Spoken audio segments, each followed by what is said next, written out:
Hey everybody, welcome to the Marching Roundtable podcast. This is Tim Hinton, the beast of the marching arts. Really excited to be talking about mentors today, why you need a mentor, why there's a new service that's at Marching Arts Education that can help you find a great mentor. Here on the line today, Tyson Wooters. Tyson, how are you? I'm doing well, Tim. Thank you for having me. Thanks for being here. Also on the line with us today, Gary Rupert. Gary, how are you today? I'm well also. Thanks for having me, Tim. Absolutely. So glad that you're here. So here's the thing, everybody. I want to set this up in this way. Everybody knows, I think being a band director is the greatest job in the whole world. And I also think it's the most impossibly difficult job, most likely, that you could find anywhere. Because here's the thing. It's not like you just have to know music and be able to teach music, but you have like 1,000 other hats that you wear. So you have to sort of be a counselor. You have to deal with parents. You have to be able to work well with your administration. You have to build relationships of all kinds. You have to get along with your football coach. You have to be a janitor and keep all your equipment clean. You have to sort of keep your equipment maintained. You have to motivate your students. You have to teach your staff. You have to be able to do all this. You have to be a counselor to them. You have to do fundraising. Gary, help me out. You were a band director for 40 years. What other jobs does a band director have to do? There's many more. Just being able to get through the day and navigate, all the changes that occur during the school day is enough. Yes, it's an unbelievable number of things, and band directors all know this, and those of us that were in bands hopefully paid enough attention that we realize that that's the case. So if you're anything to do with any band program, or really color guard, indoor drum line, drum corps, anything, it's a giant job. So there's no way that you can be great at every one of those jobs, and there's really no way that you can certainly come out of your music education teaching in college and be ready to do everything really well. So hopefully everybody has somebody they can call a mentor, that it's somebody at their school, somebody that they know from before, a college professor, a friend, a colleague that they can call. But sometimes people don't. And if you don't, that's why we're here today, because we want to help make sure that you find those and those are available for you so that you can ask those questions. Like Gary, you're how it is. You're in the middle of the day. You can't figure something out, and I need some advice on this, right? Absolutely. And unfortunately, the mentors in most school systems are not music people. They're great people and great teachers, but it's a little different in the music world. Absolutely. So you really need somebody that knows your job, that knows all those things you're trying to do, or is maybe at least good at some part of it. Like for me, like I'm not a drum person, but I have drum people that I know I can call and ask them a question. Okay, explain this to me. I'm trying to put this into a show and I don't know how to teach this. I don't know how to write this, whatever. So let's back up for just a second before we get totally into that conversation. Tyson, tell everybody who you are and about Leaders Creating Leaders. My name is Tyson Wooters. I'm a former band director and then former motivational speaker. I traveled a lot and worked with a lot of different kinds of groups, a lot of bands, a whole lot of different bands. And I started to see that every group of people is kind of the same. When you come right down to it, there's this band is different than that band in some ways, of course, but also we're band people doing band things. It's not any great mystery sometimes that, to mix across, you'll find your people in another band program like that. So I've always enjoyed being able to kind of sample different little parts of the band world and everything. And when I do that, I've just found so many young band directors in the same situation that I was in as a young band director, which is trying to do a really good job, working really hard, trying to gain the approval of my superiors and everything by doing what they wanted and saying yes to things. And boy, I sure wish I had somebody helping me manage that flow during my first year as a director, because it was rough. And so that piece for me, and that was back in 2005, so that was a while ago. And from then on, I have been trying to figure out a way to fill in the gap between all the stuff you couldn't quite get in school and all the wisdom that you would have, down the road as having been a band director for 20 or 30 years. I'm looking to get that into the mix much sooner and make your work-life balance much easier. And that's where LCL comes in. We are here to improve the band world however we can, and this idea of giving directors an outlet is my favorite part of that. Right, so you started Leaders Creating Leaders, which you can find at leaderscreating.com, and now we've created LCL, standing for Leaders Creating Leaders, LCL Mentors, lclmentors.com, which is a place you can find a mentor, find help, ask a question, get somebody that you can talk to on a Zoom call for 30 minutes and figure out what you need to know right then. Gary, tell us about yourself. You were a band director for a long time. Yes, sir, I was. My name is Gary Rupert, and I'm a retired band director after 40 years. I taught all 40 years in the high school, at the high school level, and then concurrently in my last 10 years, I taught at a community college where I taught music theory and their jazz program. I'm now a member of the Creating Leaders coaching staff, and like Tyson, really convinced about the importance of having a mentor. When I began teaching, I was fortunate to have 3 friends who were in the field that were able to help me in a variety of different ways. One actually helped me in terms of my own life balance. One was able to help me in terms of how to create a culture within my program. And the third was able to help me with the basic nuts and bolts of running a band program. And because they were already friends of mine, I was able to reach out to all of them and get the help that I needed when my school system really was not in a position to be able to give me that help. So we at Leaders Creating Leaders are determined that we can give you that kind of insight, that kind of background and support if you don't have it in your current school system. Yeah, absolutely. So I love hearing that story, Gary, of how much you leaned on those friends, and it makes perfect sense. I mean, I remember, here's the thing, when I was first out of college, one of my main worries, I wish it hadn't been, but one of my main worries was that everybody would find out all the stuff I didn't know. Yeah. I was afraid if my students find out there's volumes of things that I really don't know very much about and I'm not good at, I was afraid they wouldn't like me or they wouldn't follow me or have respect for me. Actually, none of that is true. If you're listening to this, believe me, I have since proved beyond a shadow of doubt, if you work hard for your students, they don't care what you don't know. They just care that you are there working hard for them. So so they're very, and now, well, I'll tell you what I love to see. Tyson, you see this all the time too. I love to see a band director and their students will come up to them and say, what about blah, blah, blah, blah? And they'll be like, I'm not very good at that. I don't know, but I know somebody I can call and find that out. I think that's a great, great quality. And Tyson, that's sort of your premise here is like, we can help be that person if you don't have somebody that you can call and ask that question. Absolutely. That is the premise, because, when I was in that situation, I did actually get addressed. The district did indeed give me even a music teacher as my mentor. But that gentleman and I already knew him a little bit, and it wasn't a great fit for us. And so even then, when I was assigned an actual music teacher, still didn't really benefit from it the way I could have. And that's as much on me as it is on him, by the way. I don't mean to say anything other than I didn't take advantage of that relationship. But what I find is that if I look back at my life, there are times when I had a mentor or a group of them, and there are times that I did not. When I was a high school band director first, and in that space, I had 3 mentors who were on the ground, like part of that same school. And they were just teaching me how to be a band director and let me do all the things I was able to do and let me make all the mistakes with the band. It's a wonderful setup. I then go on to teach middle school. I don't have any mentors in that space. I'm the band director at this middle school. And I found myself being dumber. I found myself doing a poorer job at the job because I didn't have anybody to bounce ideas off. My repertoire selection was ridiculous. I had no method to choose the music for the next concert. And so it was just blindly doing things. And then I come back into, down the road a little bit. Now here we are at LCL. And some of the getting LCL off the ground was a bit of a struggle. So what did I do? I turned to a mentor and I started talking to Tim Hinton, and having him in the mix has been really good for me and for this company.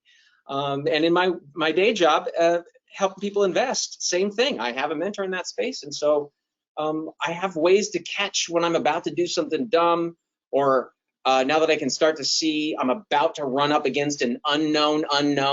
A blind spot, a thing I didn't know that I didn't know, I might be able to walk up to that instead of run up to that. And having that mentor in the mix consistently improves my life. It consistently improves my education and my ability to execute on anything. Yeah, I love the way you just described that. I know that now in my life, I've finally gotten to the point, everybody, where I'm old enough now and I've made enough mistakes that I know that, like, if in my personal life and my relationships and all that, I have friends that I know I can call to talk about those things and get advice, and they can help me see my foibles and but here's what I'm missing, or have you thought about it this way? And I also know in my professional life, I have different people that I can call and say, what do you think of the way I'm setting up this prop for this band show? Or I'm writing this clarinet part, and I think this might, how does this fall on the fingers? Like, I'm just not, I know how to write for clarinet, but I'm not a clarinetist. So I don't mind leaning on those people. Gary, it's okay to not know everything, right? It's okay to have people that you lean on. Absolutely, and to go back to your initial point, I think one of the most important lessons for young teachers is to let them know that it's okay to stand up in front of your program and say, you know what, I don't have the answer for that at this moment, but I will research it and get back to you in the next day or so that I can help you be, effective. Most of us have an ego that is maybe too big to allow ourselves to say that, but we have to be able to say that. And you're right, the kids they'll be okay with that. They're not going to think any less of you. In fact, they'll think more of you because you were strong enough to say, look, I don't know. And I will find somebody that can help me find the answer to that. So yeah, I think it's okay to not know something. What's not okay is to not know something and then not be willing to look for that answer. Or pretend you do know it and give the answer anyway. I was the king of that for a number of years. Correct. I feel gross when I think about that. Well, I mean, we don't want people to think that we don't know what we're doing, but what we learn with time and age and experience is that it's okay to not know everything. Like, there's no way, and like I said at the beginning, the band director has so many things to do. There is no way that you can be an expert at all of that. I'll tell you what, I've been being a show designer, music arranger for, gosh, almost 30 years now, and the very best directors I work with are the ones that are like, they'll say to me, Tim, these are the things I am really great at, and then here are the things that I know I'm not very good at, and that's why I'm hiring you, and that's why I have this staff member over here. They'll say to me, I don't know anything about color guard, but I have hired a really great person that I trust, and they teach me, and I ask them questions. So Gary, you're a specialist in jazz. I was not a jazz person, but I did figure out some things by asking some questions. Oh yeah, and I think that's the key. One of the things that happens with young people, even if they get to that point where they bring somebody in, so they hire a color guard person because they're not a color guard person. One of the big mistakes they make after that is they micromanage those people. They still don't want to let everybody know that they don't know, and so rather than allowing that color guard expert to do their job and help them to learn how to do the band director's job a little better, they won't admit that, and they begin to try to micromanage things, and then all of a sudden that relationship doesn't work. Kind of like the relationship that Tyson was talking about. It wasn't that the guy was, the mentor was a bad person, or that Tyson was not, trying to learn. It was not a good mix in terms of the way they were presenting and receiving information. And so, yeah, it's okay to not know. It's even better to bring somebody else in, and it's really important once you do to learn from that experience. Can I add one thing in that scenario when you've got that expert there? I don't want the bid director to micromanage them, and I do want them to share, here's a little about how we do it here. It's what our band culture is like. Do this, don't do that. To give them enough intel to do a good job there. So I like the the sharing of what's happening, but not to tell them how to teach the part they're teaching. Right. I didn't mention early on in this, but I also work with sports teams. And I was working with a team the other night, and I pulled a young coach aside, and rather than telling him what I saw, I asked him what he saw. And then he explained to me what he saw, and then I posed the question of, well, is that what you want, or would you rather do this? And forced him to have to think through it and ask the question of himself, why this way as opposed to the other way? And it was really interesting because my son is also a coach on that team, and he turned around and he said, my dad is never going to answer a question for you. He's always going to ask you another question. And I think that's important from a mentor standpoint, because it's not important that I know. It's important that I have a way to allow that person to learn, to know, and to grow. Yeah, that's important too, to not just supply the answers straight out the gates. That is, I think, one danger of the mentoring space is tempting to just, boop, yeah, you're done. I fixed your problem. Right. Well, that's one of the problems that people have. Sometimes they get a mentor, and that person is a retired band director who just says, well, this is how you're supposed to do it, and like tells them, do you do this, do this. That's not what we're talking about here, everybody. We're going to be more of the Gary model here. We're going to draw it out of you. What do you want? What do you need? The other thing that's interesting about this, Tyson, is you're talking about working with people as mentors. One, you've already just both mentioned, it needs to be a good fit. That's why there's more than one person on the team here, because you might have to find, who's the right person for me. In fact, you can go to marching-arts-education.com, just click right there on LCL Mentors, and you'll see there's a page that has the bios and videos of all the different mentors that are available. You can sort of watch those and get a feel for, who's really talking about the things that I need, or who do I feel like I can work with best, because we want you to build a relationship with that person so that you feel very comfortable. If Tyson is your mentor and okay, I don't feel bad like calling him and saying, man, did I mess up? Because you have built a relationship with Tyson, right? We all need those people that we can just say, I need some advice right now. I don't know what to do. I just left the principal's office for the meeting and I am like, I don't know what to do. So that's a big part of it. Tyson, you want to speak to that? Yeah, the ability to just call somebody you have a relationship with, you're not afraid. Like if you and I have talked several times and I'm not going to laugh at you for whatever your dumb question is, which, by the way, you don't have a dumb question. It just feels like you have a dumb question. I don't mean to, but if you trust me that, you call me up and we have a good conversation, that's wonderful. And hopefully that's a bit of a safe space for you to be able to say things that you may not feel free to say to somebody else when you're worried about what do they think about me. You didn't want to have this conversation with your principal or something like that. Hopefully this can be a little bit of a safer space. I would also point out that if you get a relationship with one of us, but then you have a question specifically that another of us can address. If you have a recruiting question, it's not me you want to talk to, that's James. And so we'll help you get connected with the specific person in that way as well, if you have specific topics need to get addressed to. But yeah, the intention originally is this ongoing mentee-mentor relationship. You have some flexibility around when you do it and how long you stick with it and everything. But ideally, my vision would be to just partner with somebody for, if we can provide valuable information for an entire career, which I believe we could, then I'd love to see somebody just with us the whole time. That'd be a dream. Again, it's having someone that you have built a relationship with that you feel safe and comfortable talking to. That's what we're talking about. So there's several ways this can work, everybody. I mean, you can do that. You can find the mentor that's on our staff that works best for you, sign up for those sessions, and then use them as you need them, or have a regular every 2 weeks. I'm going to check in for 30 minutes and have a call, and just, I think that kind of thing can really be good to keep you grounded and on track. The other thing you can do is you can just buy a bunch of sessions and say, when a crisis appears for somebody on my whole team, we're going to be able to call. For example, you're out there, you're teaching drill, and all of a sudden you cannot figure out this guard transition at the end, and nobody on your staff can figure out how to make it work, and it's ugly, and you've got to show in 3 days. You get it. You could call, and there's somebody on the team here that could say, send me that video. You know what you need to do? You take this girl, you do this, you give her a flag solo. Nobody knows. There's tricks, we all know. Or I cannot get my trumpets to play up to a certain, in a good sound, blah, blah, blah. There's somebody on our team that also really is good at that. So you can say, what's my problem today? Which of my team members on my whole staff needs help today? We can call and get that advice from the right person on the team.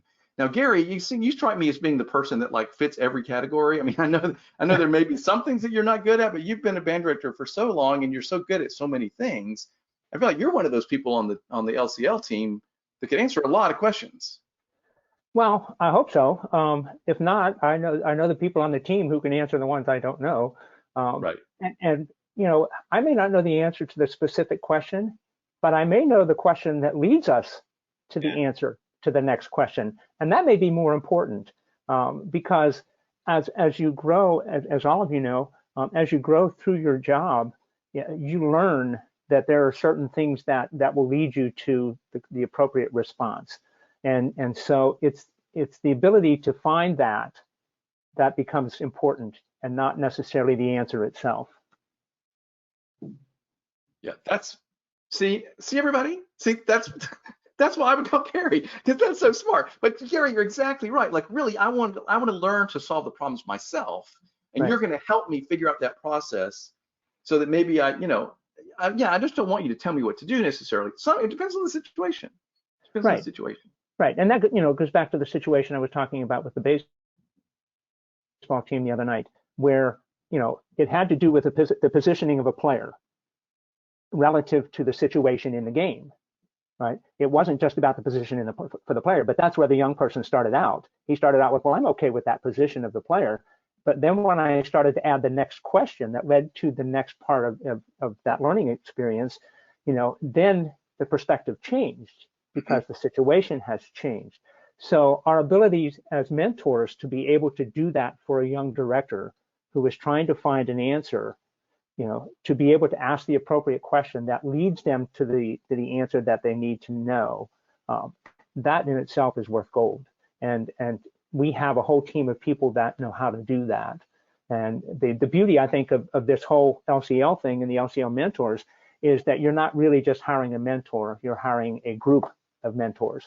And we're all wise enough to know that, for example, if someone comes to me and they want to talk to me about drum major things, I know to talk to Nikki because Nikki's our resident, you know, drum major expert. And, you know, I'm responsible enough and mature enough to know that I need to pass them on to someone who's got a better response for them. Yeah, and as I mentioned, everybody go to lclmentors.com and then click on the bios where you can see all the different members of the team, and you'll see all the different things that they're good at, and or you know, they're good at a lot of things, but they're sort of expertise areas. And it's very interesting. Everybody has different things, just like all of us. We all have different things that we know we're really good at, or that we would feel comfortable talking to somebody about, or as Gary said, sort of guiding someone to find the right answer. I think that's really, really, really powerful stuff. Tyson, you created this whole thing. You started Leaders Creating Leaders. Now we're into LCL Mentors, which is sort of a part of that. As we're starting to wrap up this conversation, you know, what is your hope for this? Why did you decide to go to all the trouble to build this business? And what are you hoping that people can get out of this ultimately? Yeah, thank you. The creation of this, it is a business, I guess, but I think of it as a giant service project, basically. There's a thing that's missing in the world that I know too many people who could serve it, right? I know a lot of band directors with a lot of smart things to say, and it just seemed like we ought to be able to put 2 and 2 together with this one. So it wasn't all that easy. It wasn't just a 2 and 2 thing, but it's been fun getting it built up across the board. When people hear about it, I've never heard a director go, "Oh, I don't think I would take advantage of that." So I know it's useful, I know it's valuable, and I'm very, very excited about it. And for me, it's absolutely a mission to get the students in the schools taken care of through taking care of the directors. And it's a mission to get the directors taken care of on a work-life balance setting, because I know 3 things about most of the directors I know are deaf, divorced, and addicted to coffee. Those are the 3 things about most of the band directors. And so I started wearing earplugs early on, and I didn't start drinking coffee, and I made sure to, you know, listen to my wife a lot. But there's a work-life balance thing there that needs to be fixed, and I know that there's too many directors out there working harder than they have to, not making as much progress as they otherwise could, and we have the ability to make that easier for them. So it's exciting. Yeah, I mean, ultimately, we were trying to help students have a better experience by having their directors have a better experience and feel, and again, I can think of many, many times in my career as a band director when I was like, man, I have got to ask, I don't know what to do, or I don't know the answer to this, or I could just use some advice. Let me just bounce this idea off somebody. Is it a good idea to do this band show with my group in the fall, you know? And I need somebody that's not in the middle of it. They can sort of step back. I mean, this is what I do a lot as a consultant. It's like people will call me and I'm like, well, you know, have you thought about this? And they'll be like, like this, all of a sudden they realize, oh yeah, maybe that's, you know, but then there's always an answer. Well, let's just switch it just a little bit, you know, but get that outside perspective. The other thing, Gary, that I want to mention is there are people that have like a whole team of people around them. You know, if you're in a certain school and there's like a band director and 5 assistants and there's a whole team of M&M people and visuals and guard, like you're probably okay. But there are a lot of band directors out there who are sort of like they're the show. You know, they're doing everything. Maybe they have a percussion person, maybe a guard person, whatever. But usually they're it. And those are the educators that I think especially need somebody that they can bounce ideas off of, get help, just get some support. You just reminded me of a scenario of, say, a director who takes over a school that's got that whole giant team. Now that person may need a mentor to get up and running on leading that team if that's a new. Yeah, good point. Go ahead, Gary. Yeah, that's a great point. Yeah, I spoke to a young man the other day, and he is the band director and the choir director in his school. Now, it must be multiple buildings. It's 5 through 12.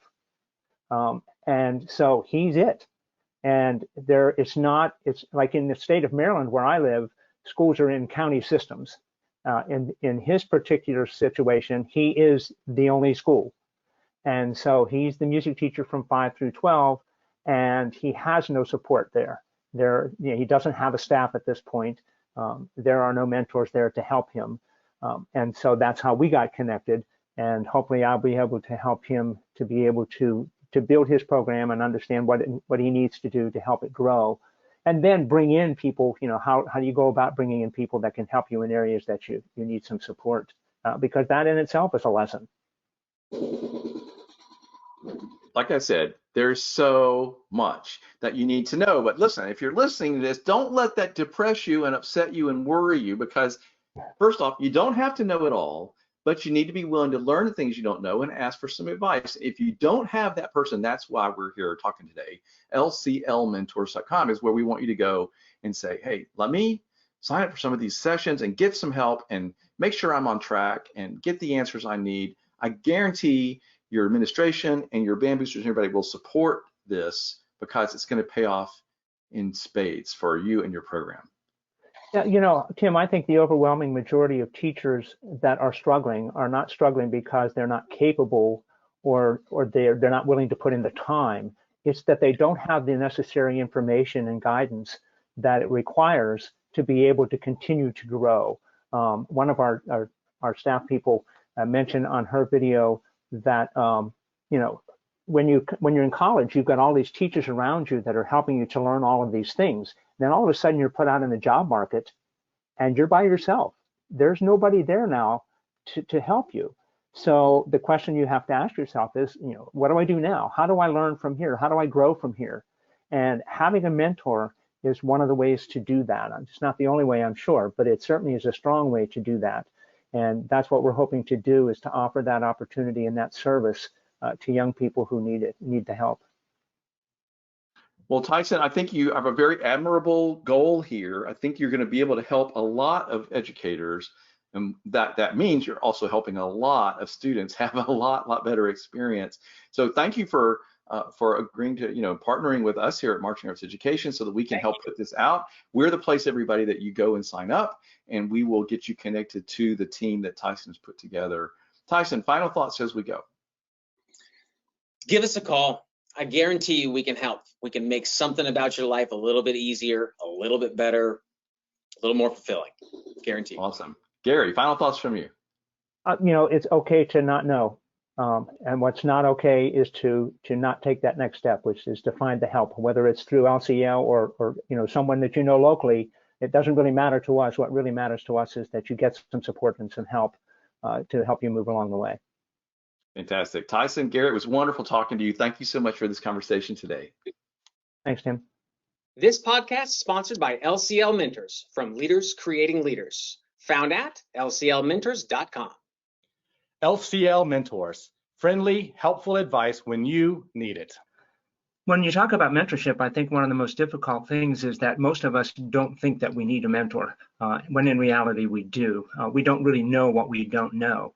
And as a result, having someone that has some experience, that has gone through all of the things that you're about to go through as a music educator is a valuable tool. Who do you learn from once you're out teaching? Who is going to help you to avoid the pitfalls and to be your cheerleader on those rough days? So, a mentor can really be the person who assists you in merging the pedagogy and knowledge from college with real-world teaching challenges. And if you're already being well supported out there, if you have somebody to call when you need help, that is wonderful. I'm so glad you have that.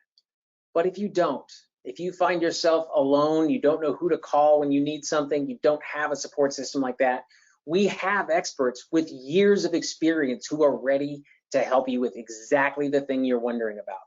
We've been there, we know. LCL Mentors, friendly, helpful advice when you need it.